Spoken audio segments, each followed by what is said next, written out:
The funny thing about climate change is that it affects all of us.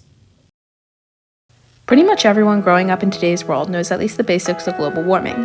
Heat from the sun enters the atmosphere but is unable to leave due to the layer of greenhouse gases humankind has built up, reflecting the sunlight back to Earth and raising the global temperature. This leads to all sorts of bad side effects like rising sea levels, the loss of coastal land, increased risk of droughts and flood, and the extinction of several species. As said, pretty bad stuff. In particular, one of the biggest effects of global warming is the fact that it destroys the ocean's coral reefs.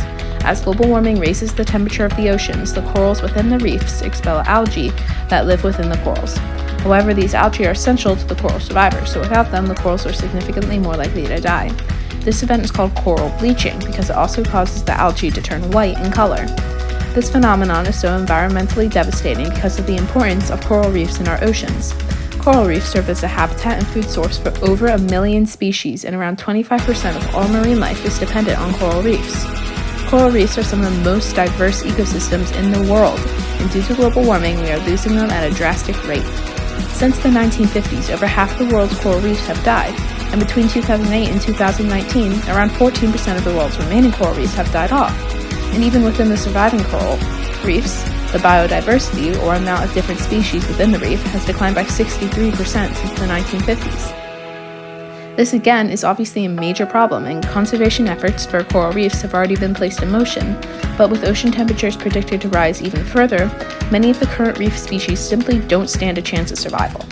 This has all led to the current solution that scientists are working on around the world. How can coral reefs be led to survive in warmer temperatures? Now, something like this would in most cases be solved naturally by evolution.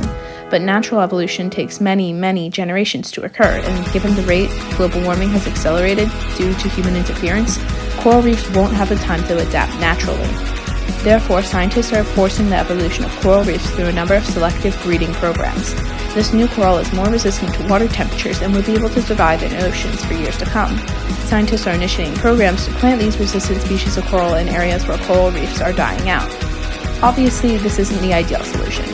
Planting the resistant species of coral is only really a last resort option, as it still does change the ecosystem dramatically and leads to lower biodiversity within coral species.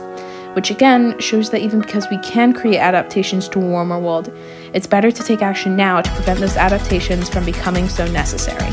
So let's see what we can do about these current events and make a better change for our Earth.